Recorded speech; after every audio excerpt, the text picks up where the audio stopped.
दोस्तों, सुख और दुख एक ही सिक्के के दो पहलू हैं। यह बात तो आपने सुनी ही होगी। सुख और दुख हमारे जीवन में लगातार आते ही रहते हैं और हमें लगता है कि हमारे जीवन में हजारों दुख हैं, हजारों समस्याएं हैं। लेकिन अगर आप वास्तविक तौर पर देखें, अगर आप इस बात को अच्छी तरह से समझें, तो आप ये समझ पाएंगे कि हमारे जीवन में केवल एक ही दुख होता है। और वह दुख क्या है, वो हम इस कहानी के माध्यम से जानेंगे।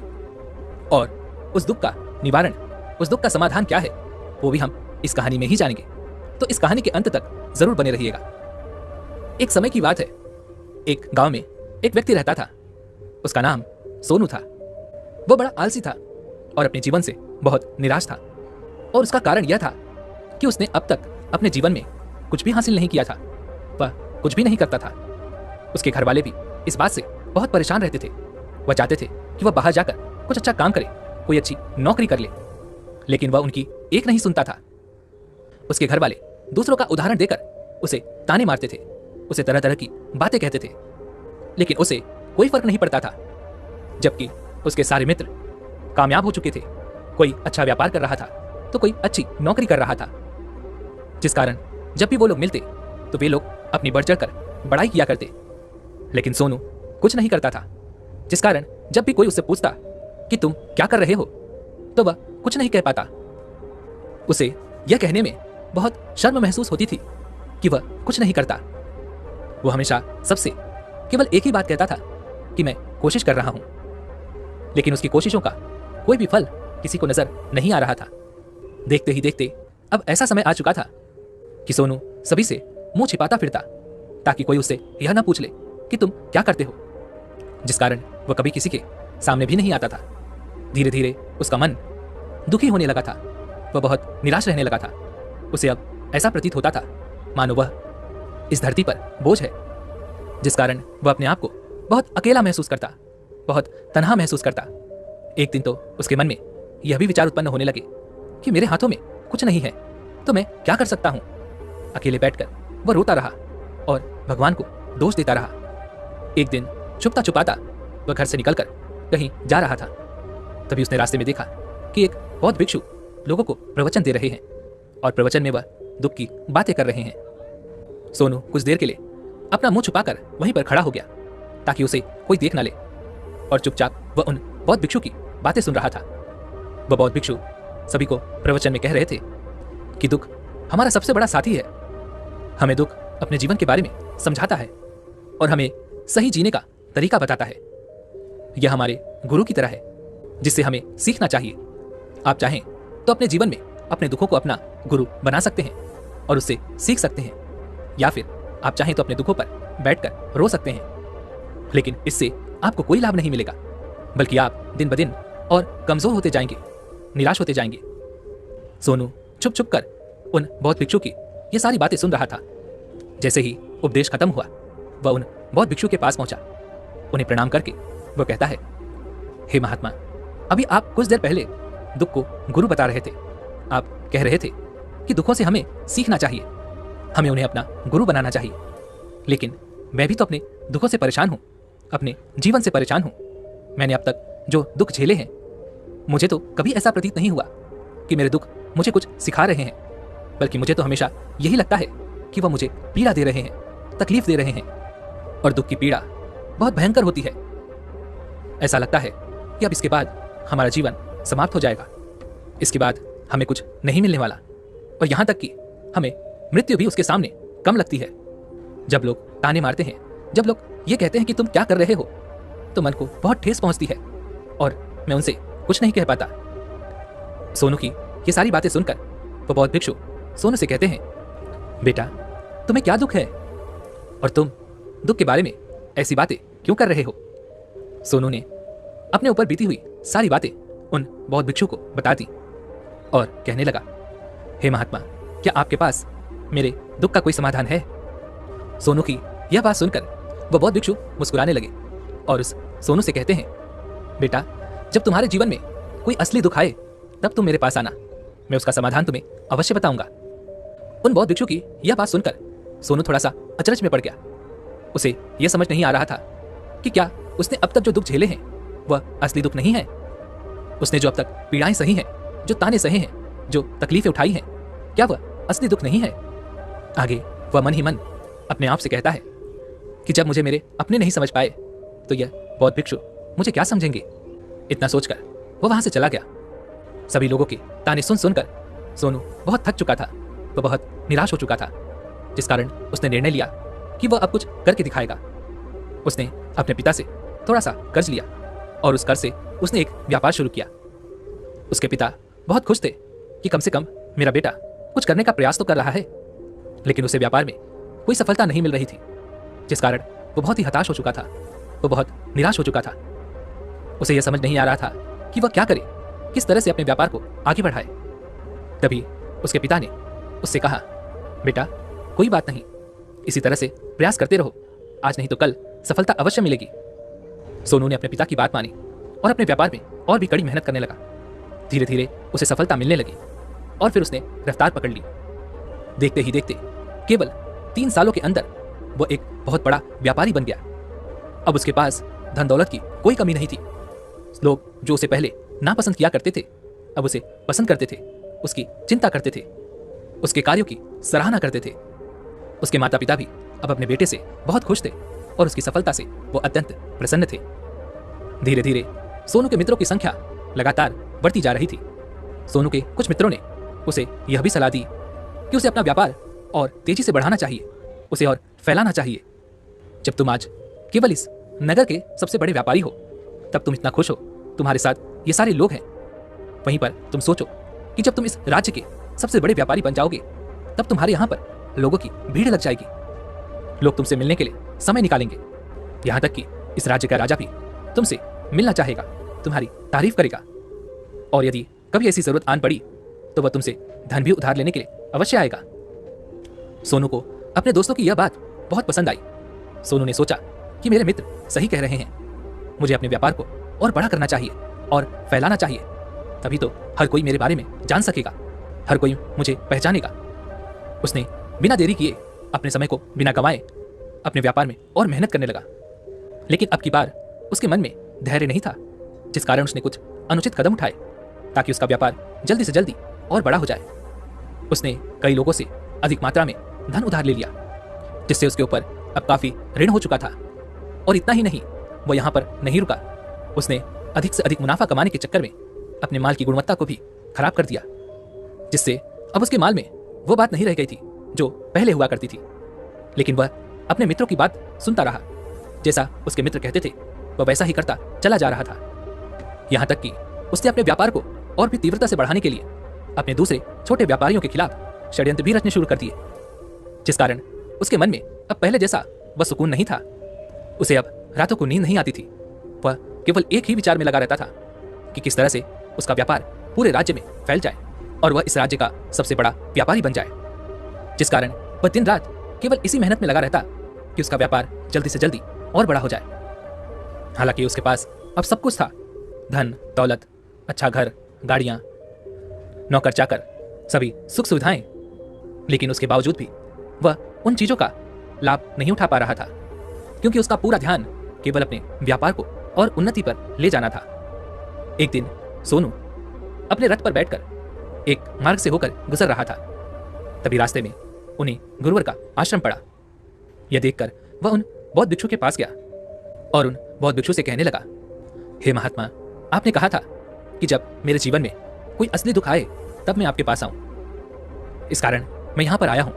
आज मैं बहुत दुखी हूँ, मैं रातों को सो नहीं पाता, मेरे पास सब कुछ होते हुए भी मैं उनका लुत्फ नहीं उठा पाता। उसने अपनी सारी बातें एक एक करके उन बौद्ध भिक्षु को बता दी। तभी वो बौद्ध भिक्षु सोनू से कहते हैं, बेटा, जब तुम पहली बार आए थे तब भी तुम बहुत दुखी थे, लेकिन तब तुमने अपने दुख से क्या सीखा था? इसके जवाब में सोनू उन बौद्ध भिक्षु से कहता है, हे महात्मा, जब मैं अपने जीवन में कुछ नहीं कर पा रहा था तब मैंने अपने दुखों से यह सीखा था कि केवल सोचने मात्र से कुछ नहीं होगा, उसके लिए हमें कुछ करना भी पड़ेगा।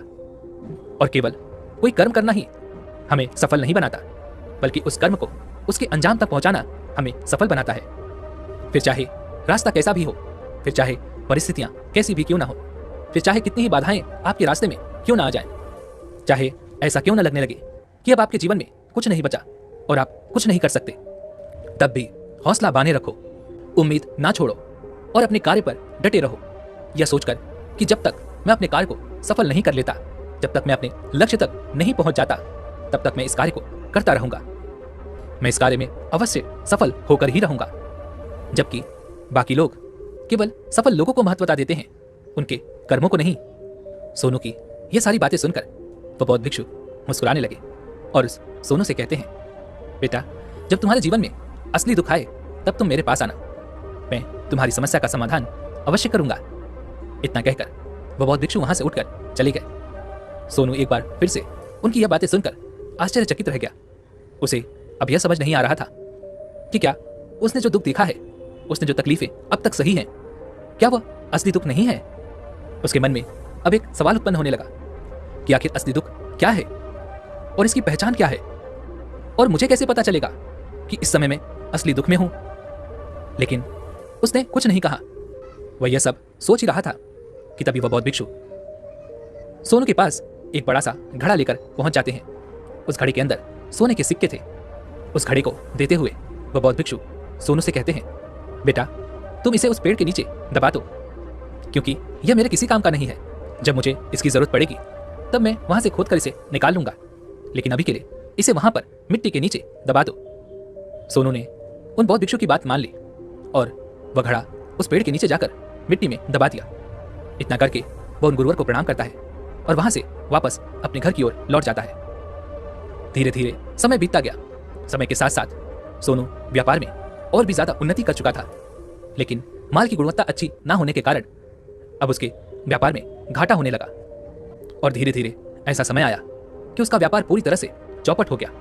अब उसके पास कुछ नहीं बचा था, बल्कि उसने जो कर्जे लिए थे वो कर्जे भी अब उसे चुकाने थे।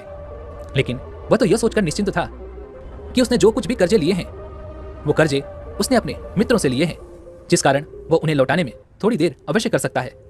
वह तो यह सोच रहा था कि उसके मित्र उसका बुरे समय पर साथ देंगे, लेकिन सबसे पहले उसके मित्र ही उससे अपना कर्ज वापस लौटाने की मांग करने लगे। तब सोनू को एहसास हुआ कि कोई भी अपना नहीं है। उसने अपने मित्रों से उस कर्ज को लौटाने के लिए थोड़ी सी मोहलत मांगी, लेकिन सोनू के किसी भी मित्र ने उसे कर्ज लौटाने के लिए वो मोहलत नहीं दी, बल्कि वे लोग उसे जान से मारने की धमकी देने लगे। अपने मित्रों के मुख से यह सब सुनकर सोनू बहुत ही आश्चर्यचकित रह गया। वह जो कुछ सोच रहा था सब कुछ उल्टा पड़ गया। जिस व्यापार के चलते उसके इतने मित्र बने थे, इतने शुभचिंतक बने थे, वे सब उससे दूर जाने लगे थे। हर कोई उससे पीछा छुड़ाना चाहता था, कोई भी उसका साथ नहीं देना चाहता था। धीरे धीरे उसकी सारी संपत्ति नीलाम हो गई। अब उसके पास कुछ नहीं बचा था। वह सड़क पर आ चुका था। उसने हार मानकर अपने माता पिता से कहा, पिताजी, मेरी मदद कीजिए, मेरे ऊपर बहुत ऋण है, मुझे उसे लौटाना है, कृपा करके मुझे थोड़ा सा धन दे दीजिए। इस पर सोनू के पिता ने सोनू से कहा, बेटा, मेरे पास तो ले देकर बस यही एक छोटा सा घर है। अगर यह भी मैं तुम्हें दे दूं, यदि मैं इसे भी बेच दूं, तो मैं और तुम्हारी माँ कहाँ रहेंगे? हमें भी दर दर की ठोकरें खानी पड़ेंगी, हमें भी सड़कों पर भीख मांगनी पड़ेगी। ले देकर अब हमारे पास केवल यही संपत्ति बची है, इसलिए मैं तुमसे क्षमा मांगता हूं। अपने माता पिता के मुख से यह सुनकर सोनू चुपचाप वहां से चला गया और मन ही मन वह यह सोच रहा था कि अब मेरे पास कुछ नहीं बचा। जो था वो तो सब लुट गया, बर्बाद हो गया। अब मैं जीकर क्या करूंगा? अब मेरे पास केवल एक ही रास्ता है जिससे मैं अपने कर्जदारों से अपना पीछा छुड़ा सकता हूं। यह सोचता हुआ वह एक ऊंची पहाड़ी की ओर पहुंचा। वह पहाड़ी पर चढ़ता ही जा रहा था कि तभी उसे याद आया कि उन बौद्ध भिक्षु ने कहा था कि जब तुम पर असली दुख आए तभी तुम मेरे पास आना, मैं तुम्हारी समस्या का समाधान अवश्य करूंगा। यह सोचकर सोनू के मन में एक बार फिर उम्मीद की वह लहर दौड़ पड़ी। सोनू तुरंत दौड़ता हुआ उन बौद्ध भिक्षु के पास पहुंचा और सोनू ने उन्हें प्रणाम करके अपने ऊपर बीती हुई हर एक बात उन्हें बता दी और कहने लगा, हे महात्मा, आपने कहा था कि जब मेरे ऊपर असली दुख आएगा तब आप उसका समाधान अवश्य करेंगे। तभी वह बौद्ध भिक्षु सोनू की इस बात को सुनकर मुस्कुराने लगे और कहते हैं, बेटा, कहाँ है असली दुख? जब तुम्हारे जीवन में असली दुख आएगा तो मैं उसका समाधान अवश्य करूंगा। उन बौद्ध भिक्षु के मुख से यह सुनकर सोनू के सब्र का बांध टूट गया और सोनू ने उन बौद्ध भिक्षु से कहा, हे महात्मा, आखिर ये असली दुख क्या होता है? क्या मैंने आज तक जो भी दुख झेले हैं, जो भी तकलीफें आज तक मैंने सही हैं, क्या यह दुख नहीं है? क्या इसे दुख नहीं कहते? तभी वो बौद्ध भिक्षु सोनू से कहते हैं, बेटा पहले तुम मुझे यह बताओ कि तुमने अपने दुख से क्या सीखा है। इसका जवाब देते हुए सोनू उन बौद्ध भिक्षु से कहता है, हे महात्मा, मैंने तो यही देखा है कि जो लोग तुम्हारी तरक्की में तुम्हारा पीछा करते हैं, तुम्हारे साथ जुड़ते हैं, वो लोग तुम्हें अवश्य धोखा देंगे, क्योंकि ऐसे लोग बुरे समय पर तुम्हारा साथ नहीं देने वाले, बल्कि तुम्हारा फायदा उठाने का ही वह प्रयास करेंगे।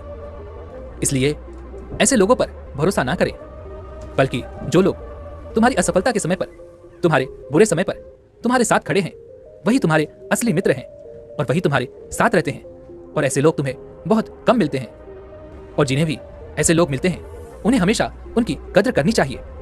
आगे सोनू उन बौद्ध भिक्षु से कहता है कि जब तुम कोई कार्य कर रहे हो तो उसे पूरी ईमानदारी से करो, धैर्य रखो, लालच ना करो, और अपने लक्ष्य तक पहुंचने के लिए किसी के लिए भी कोई षड्यंत्र ना रचो, क्योंकि ऐसा करने से तुम्हारे साथ ही बुरा होगा और तुम ही हमेशा नुकसान में रहोगे।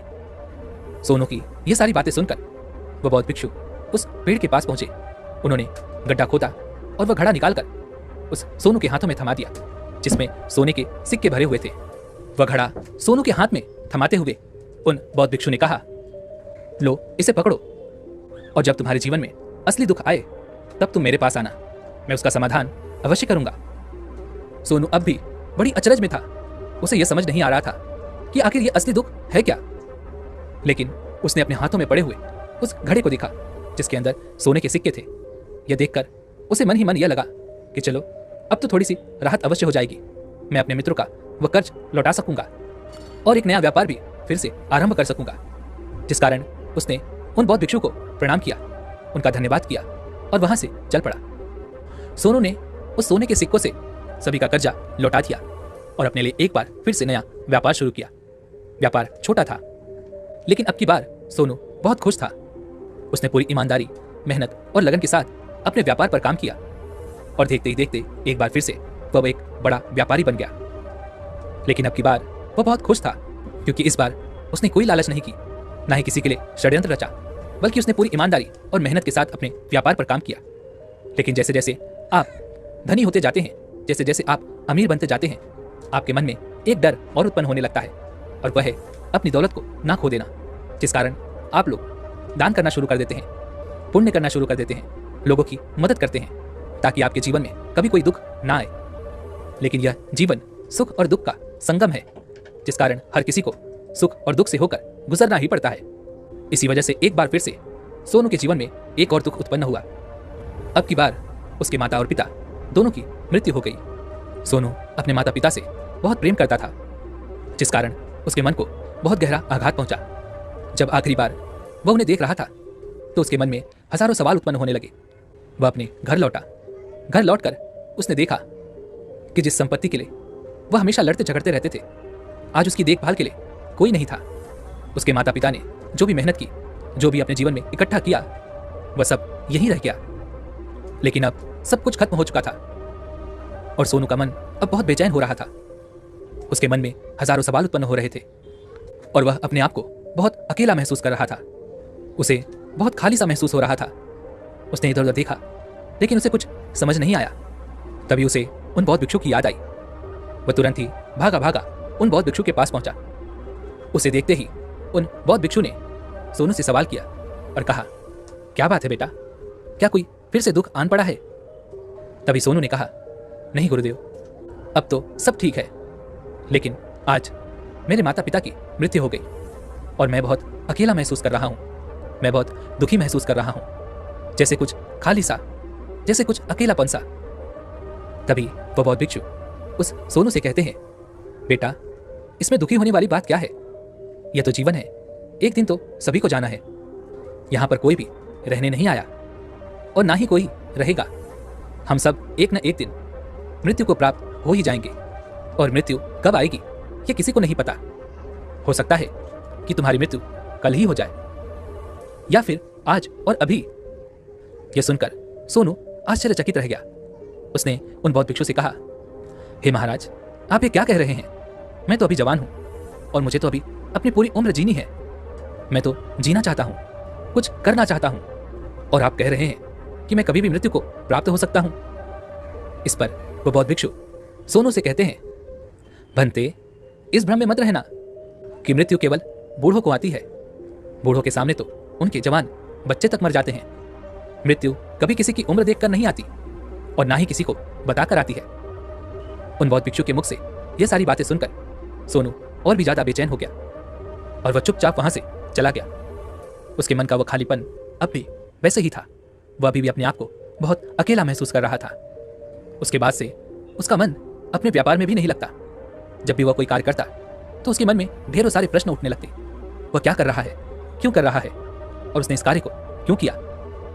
उसके मन में अब एक और प्रश्न उत्पन्न होने लगा था, क्या हम यहाँ पर केवल इसीलिए आते हैं कि इस जीवन को भोगें और एक दिन मृत्यु को प्राप्त हो जाएं? वह यह समझ नहीं पा रहा था कि जीवन का असली मतलब क्या है। उसने कई विद्वानों से पूछा, अपनी तरफ से जो मुमकिन हो सकता था खोजबीन की, लेकिन उसे कोई भी जवाब नहीं मिल पा रहा था। और जब उसे कोई जवाब नहीं मिला तो उसका दुख और भी बढ़ गया, जिस कारण उसके मन की बेचैनी और भी बढ़ चुकी थी। और अब उसे यह समझ नहीं आ रहा था कि वह क्या करे, कहाँ जाए, किससे पूछे। तभी उसे फिर से उन बौद्ध भिक्षु की याद आई। वह एक बार फिर से उन बौद्ध भिक्षु के पास पहुंचा और उसने अपने मन की सारी बातें उन गुरुवर को बता दी। तभी वह बौद्ध भिक्षु मुस्कुराने लगे और सोनू से कहते हैं, बेटा, आज पहली बार तुम्हारे जीवन में असली दुख उत्पन्न हुआ है। वास्तव में तो यही है जिसे हम दुख कह सकते हैं, जो दुख कहलाने लायक है, कि हमें पता ही नहीं हम क्या कर रहे हैं, कहाँ जा रहे हैं, क्यों जा रहे हैं, वह कौन है, क्या है, क्यों है, हम क्या करना चाहते हैं। तभी सोनू ने कहा, हे महात्मा, मेरे इस दुख का समाधान कीजिए, मुझे इस दुख का निवारण दीजिए।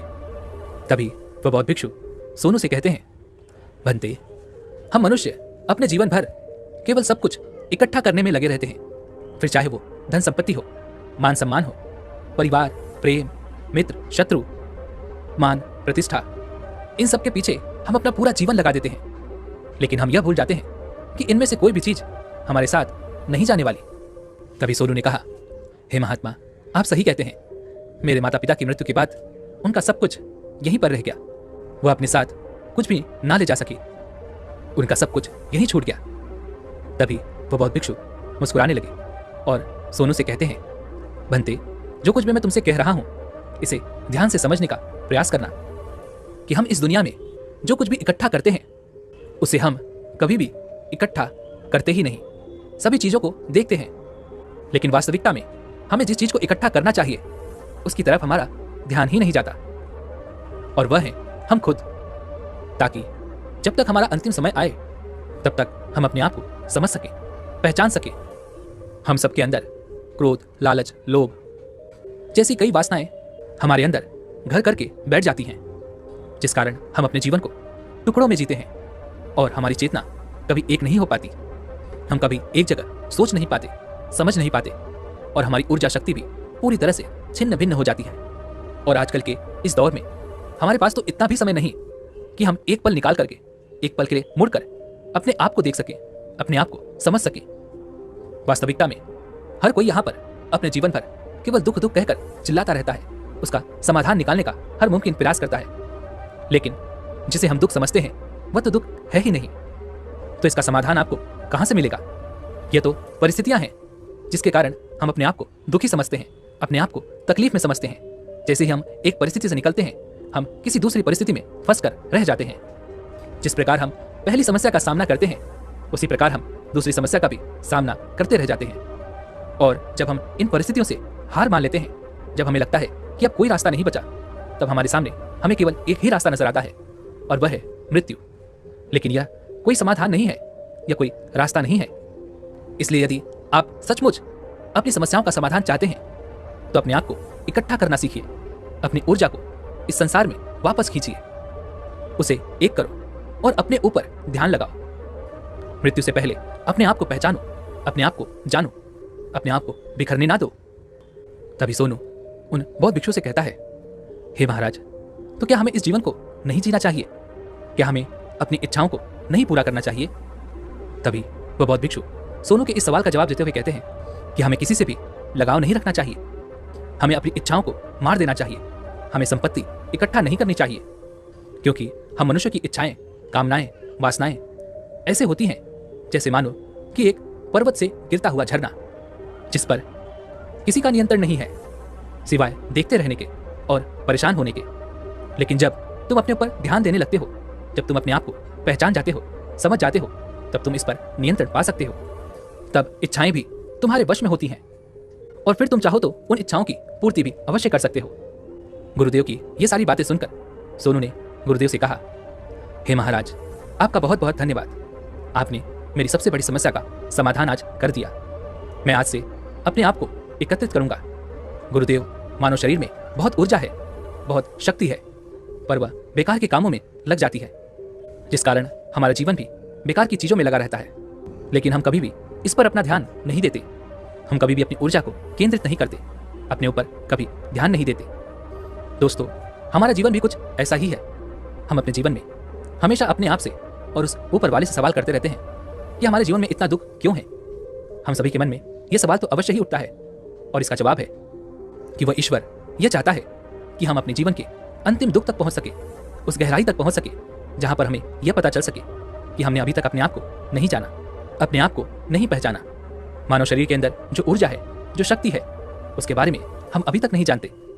हम अपने आप को चाहे तो एकत्रित कर सकते हैं, अपने आप पर नियंत्रण पा सकते हैं, लेकिन हम अपनी इस ऊर्जा का व्यर्थ ही उपयोग करते रहते हैं, व्यर्थ की चीजों में लगा देते हैं, जिस कारण हम अपने आप को कभी नहीं पहचान पाते और ना ही कभी अपने आप पर नियंत्रण पा सकते हैं। लेकिन यदि आप अपने आप को जानना चाहते हैं, अपने आप को पहचानना चाहते हैं, तो पहले आपको खुद को एकत्रित करना होगा, अर्थात ध्यान लगाना होगा। ध्यान से ही आप अपने दुखों की, उन समस्याओं का समाधान निकाल सकते हैं, और तभी आप अपने आप को पहचान सकते हैं, जान सकते हैं और अपने जीवन के हर दुखों का समाधान भी कर सकते हैं। दोस्तों, उम्मीद है कि आपने आज की इस वीडियो से जरूर कुछ न कुछ सीखा होगा। तो इस वीडियो को लाइक और अपने दोस्तों के साथ शेयर करना ना भूलें, और हमें ऐसे ही सपोर्ट करने के लिए चैनल को सब्सक्राइब और घंटी बटन को भी जरूर दबा दें। चलिए मिलते हैं ऐसे एक और वीडियो में, तब तक के लिए अपना ख्याल रखें। धन्यवाद।